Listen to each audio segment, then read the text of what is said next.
आदरणीय साकिब सिद्दीकी जी, पूर्व प्रधान जी,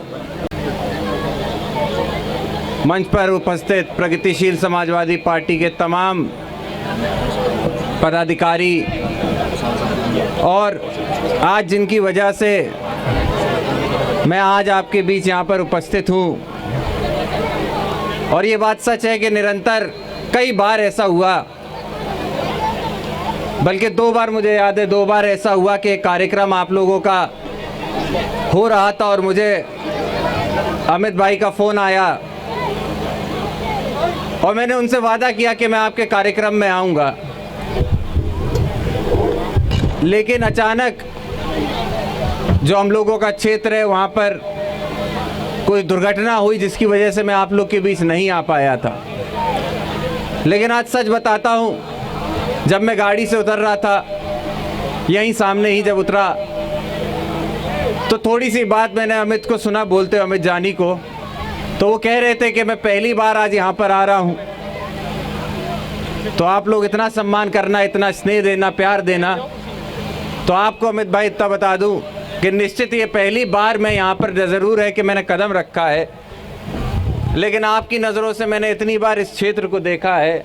आपके द्वारा किए गए इतने शानदार कार्यक्रम यहाँ होते हैं, किस तरीके से लोगों को संजो के रखना, एक क्षेत्र को बना के रखना, भाई को भाई से मिला के रखना, आज के समय में ये सबसे ज़रूरी चीज़ है। आदित्य दो, क्योंकि जो स्थिति आदित्य दो, आदित्य दो, क्योंकि जो स्थिति आज इस देश की है वो बहुत नाजुक है। अभी यहाँ पे कई सारी बातें कही गई और ये बात सच है कि ये एक ऐसा मंच है, मैं तो अपने आप को बहुत खुशकिस्मत समझता हूँ। यहाँ जो कवि बैठे हैं उनको मैंने अपने बचपन से देखा है। हमारे यहाँ भी महोत्सव होता है, कुछ समय से नहीं हुआ, लेकिन सैफई महोत्सव होता था, उसमें कवि सम्मेलन करते थे, माननीय मुलायम सिंह जी नेताजी ने किया था। और वहाँ पे हम लोगों को इतना, मैं कह सकता हूँ, अच्छा सबक सीखने को मिलता था इंसानियत का। वो सबक सिर्फ और सिर्फ एक कवि सम्मेलन में या एक मुशायरे में मिल सकता है। भाइयों, जो आगे दोस्त मेरे बैठे हैं, बहुत शांति से जितने कवि आए हैं उनको सुनना।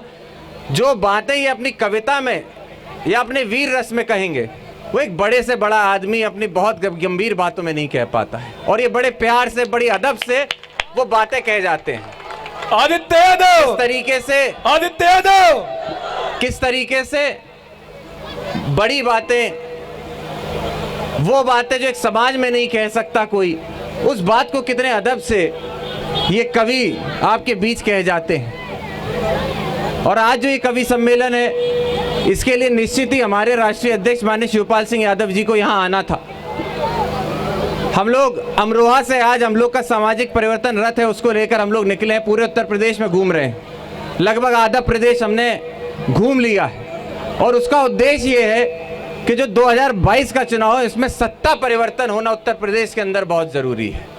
और मैं आज यहाँ पर इस हुजूम को देख के ये कह सकता हूँ कि ये सत्ता परिवर्तन की पहली नींव, ये सत्ता परिवर्तन की अगर पहली नींव 2022 के चुनाव में कोई रखेगा, तो ये सवाल खास विधानसभा ही पहली नींव रखने वाली है। इसका मैं दावा के साथ अपना वादा कहता हूँ। यहाँ पे आप सब बहुत देर से बैठे हो, ठंड भी बढ़ रही है, और जो हमारे कवि हैं उनको सुनने के लिए तो दूर दूर से लोग आते हैं। तो मैं ज़्यादा समय नहीं लूँगा। आज यहाँ आने के बाद ये आपसे वादा करता हूँ कि आगे भी जो कार्यक्रम होंगे उसमें आपके बीच आऊँगा और तब आराम से विस्तार से बैठ के आप लोगों से बातें करूँगा। आज ये कवि सम्मेलन का मंच है, मैं अपना सारा समय इन कवियों को देना चाहता हूं, क्योंकि इन्हीं की कविता सुन के हम भी बड़े हुए हैं। और आज अगर अपने मंचों से हम कोई बात कहते हैं तो इन्हीं की कविताओं से निकली बातों को हम अपने लोगों तक पहुंचाने की बात करते हैं।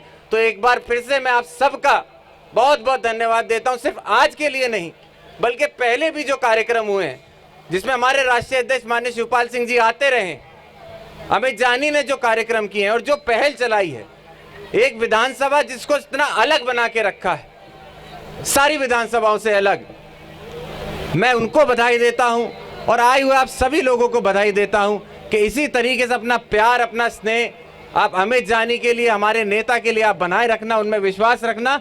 इस विधानसभा का उद्धार कोई करेगा तो आने वाले समय में अमित जानी करेगा। आप सभी का बहुत बहुत धन्यवाद।